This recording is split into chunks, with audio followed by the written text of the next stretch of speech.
100% খাঁটি ঘি আমাদের বাড়িতেই বানানো হয়ে গেছে। রাধে রাধে বন্ধুরা, শুধুমাত্র 500 গ্রাম দুধ আর বাড়িতে থাকা যে কোনো জলের বোতল দিয়ে আজ আমি আপনাদেরকে বানিয়ে দেখাবো বাটার বা ঘি। আমরা সবাই জানি বাজার থেকে বাটার ঘি কিনে খাবার থেকে বাড়িতে বানানো বাটার ঘি খেতে বেশি ভালো লাগে। পুরো ভিডিওটি দেখতে থাকুন, আশা রাখছি আপনাদের অনেক ভালো লাগে। আজকের এই বাটার আর ঘি বানানোর জন্য এখানে আমি 500 গ্রাম দুধ নিয়েছি। দুধটা খুব ভালোভাবে ফুটিয়ে নিয়েছিলাম। ফুটিয়ে নেওয়ার পর খুব ভালোভাবে ঠান্ডা করে তারপরে 2 ঘন্টার মতন ফ্রিজে রেখেছিলাম। 2 ঘন্টার পর ফ্রিজ থেকে বের করে আবারও দুধটাকে ঠান্ডা করে নিয়েছি। আজকে যেহেতু আমি আপনাদেরকে বলেছি শুধুমাত্র জলের বোতল দিয়ে ঘি বানিয়ে দেখাবো, তাই এখানে 500 গ্রাম দুধের জন্য 1 লিটারের বোতল নিয়েছি, নর্মাল জলের বোতল নিয়েছি। আর জলের বোতলটা এমনই নিতে হবে, দেখুন এইরকম খাঁজ কাটা থাকবে, তাহলে কিন্তু মাখন বানাতে খুবই সুবিধা হবে। আর নর্মাল যে প্লেন জলের বোতল আর হয় সেগুলো নিলে কিন্তু হবে না। আর যদি আপনারা মনে করেন যে 1 লিটার দুধের মাখন বানাবেন, সেক্ষেত্রে কিন্তু 2 লিটারের জলের বোতল নিতে হবে। এখন আমি এই সর সমেত দুধটাকে বোতলের ভেতরে নিয়ে নেব।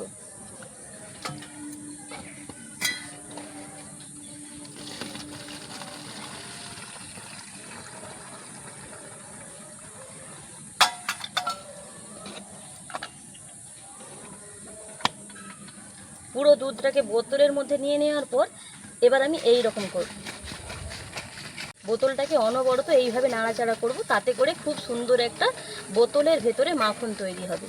প্রায় 15 মিনিটের মতন বোতলটাকে আমি একইভাবে নাড়াচাড়া করেছি। এখন খুব ভালোভাবে লক্ষ্য করলে বুঝতে পারবেন মাখন কিন্তু আমাদের তৈরি হয়ে যাচ্ছে। আরও 5 মিনিটের মতন একইভাবে নাড়াচাড়া করব বোতলটাকে। আরও 5 মিনিট আমি অনবরত বোতলটাকে নাড়াচাড়া করেছি। এখন খুব ভালোভাবে বুঝতে পারছেন মাখনটা কতটা উপরে ভেসে আছে। খুব ভালোভাবে বোঝার জন্য এর ওপরে পেপারটা খুলে দিচ্ছি। এখন দেখুন বুঝতে পারছেন মাখনটা কতটা ওপরে ভেসে গেছে। এখন আমি বোতল থেকে দুধটা ঢেলে নেব একটা পাত্রে। পরিষ্কার পাত্রে ঢালতে হবে, কারণ এই দুধটা কিন্তু আমরা ব্যবহার করব, বাচ্চারাও খেতে পারে, কিংবা সামাই বানান, সুজি বানান, তাতে দিয়েও এই দুধটা খেতে পারেন। তাই খুব পরিষ্কার জায়গায় ঢালতে হবে আর হাতটা পরিষ্কার করে তারপরে মাখনটা তুলে নিতে হবে। মাখনটা ঠিক কতটা বেশি তৈরি হবে সেটা ডিপেন্ড করবে দুধের ওপর, কারণ দুধ যদি খাঁটি হয় তাহলে মাখনে একটু বেশি পড়বে, আর দুধে যদি একটু বেশি পরিমাণ জল মেশানো হয় সেক্ষেত্রে মাখনটা একটু কম হবে। দেখুন এখানে আমার কতটা মাখন পড়েছে।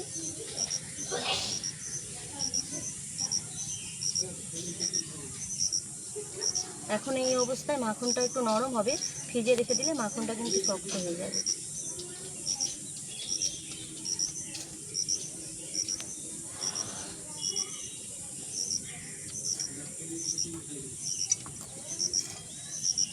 আজকে তো এই মাখনটা উঠেছে প্রায় 20 দিনের মতন। এই মাখনটা ওই 500 দুধ থেকে রেডি করে রেখেছি। দেখুন এতটা হয়েছে, আমি ফ্রিজে রেখে দিয়েছিলাম প্রত্যেক দিনেরটা। এখন আমি পুরো মাখনটা দিয়ে ঘি বানিয়ে আপনাদেরকে দেখাবো। কিন্তু বন্ধুরা, আপনারা 500 দুধ দিয়ে শুধুমাত্র একবারই মাখন বানাতে পারবেন, এর থেকে বেশি মাখন উঠবে না। সেই দুধটা থেকে আপনারা সামাই বানিয়ে খেতে পারেন, কিংবা চা বানিয়েও খেতে পারেন, যে কোনো কাজে সেই দুধটা ব্যবহার করতে পারবেন, কিন্তু আর মাখন তোলা যাবে না। এখন আমি এই পুরো মাখনটা কড়ার মধ্যে ঢেলে নেব। কড়াটা কিন্তু উনুনটা ধরিয়ে উনুনে বসিয়ে রেখেছিলাম, তাই গরম হয়ে গেছে। আর দেখুন আজকে যে মাখনটা তুলেছি সেটা একটু নরম, আর আগে যেই মাখনগুলো আমি তুলে রেখেছি সেটা কিন্তু ফ্রিজে থাকার জন্য বেশ অনেকটা শক্ত হয়ে গেছে। এখন এই কৌটোর মধ্যে থাকা পুরো মাখনটাই কড়াতে দিয়ে দেব।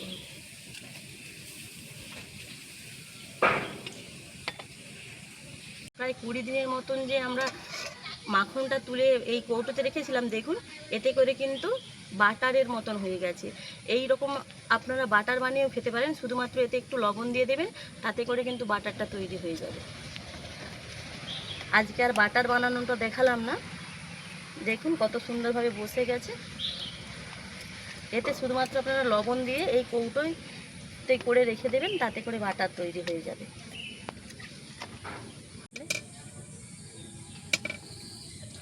পুরো মাখনটাই আমি কড়ার মধ্যে দিয়ে দিয়েছি। এখন অনবরত নাড়াচাড়া করব। একদমই নাড়াচাড়া বন্ধ করা যাবে না, তাতে করে কিন্তু ঘি বানানোর সময় নিচে খুব তাড়াতাড়ি লেগে যেতে পারে, তাই অনবরত নাড়াচাড়া করব। তো 5 মিনিটের মতো নাড়াচাড়া করেছি, এতে করে কিন্তু ঘি দেখুন হতে শুরু হয়ে গেছে। আরও কিছুক্ষণ একইভাবে নাড়াচাড়া করব। ঘি কিন্তু চারদিক দিয়ে খুব সুন্দরভাবে জমতে শুরু হয়েছে। এই সময় দিয়ে দিচ্ছি 4টের মতন লেবু পাতা। লেবু পাতা দিলে ঘিয়ের মধ্যে সুন্দর একটা গন্ধ আসে। ঘিটা কিন্তু প্রায় হয়ে আসার মুখে, দেখুন অনবরত নাড়াচাড়া করেছি। কিন্তু এই অবস্থায় ঘি নামিয়ে নিলে কিন্তু হবে না। ঘিটা যদি অনেক দিন পর্যন্ত ভালো রাখতে চান, সেক্ষেত্রে কিন্তু ঘিটাকে আরও একটু লাল করে বানিয়ে রাখতে হবে, তাহলে কিন্তু ঘি অনেক দিন পর্যন্ত ভালো থাকবে আর সেন্টও খুব ভালো উঠবে। তাই আরও কিছুক্ষণ আমি ঘিটাকে অনবরত নাড়াচাড়া করে জাল করে নেব। আরও কিছুক্ষণ অনবরত নাড়াচাড়া করেছি, মিডিয়াম আঁচে নাড়াচাড়া করেছি শেষের দিকটা। আর দেখুন ঘি কত সুন্দরভাবে উপরে রয়ে গেছে, আর নিচের এই যে এগুলোকে আমরা গ্রামীণ ভাষায় খেরানি বলি, এগুলো নিচে রয়ে গেছে।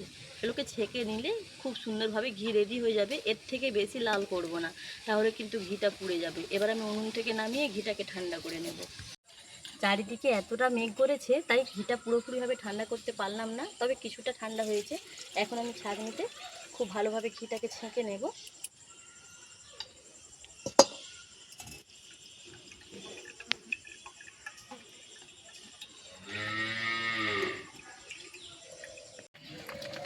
ছেঁকে নেওয়া ঘিটা একটা পরিষ্কার পাত্রে নিয়ে নিয়েছি। এখন দেখুন দেখতে কতটা সুন্দর লাগছে। 100% খাঁটি ঘি আমাদের বাড়িতেই বানানো হয়ে গেছে।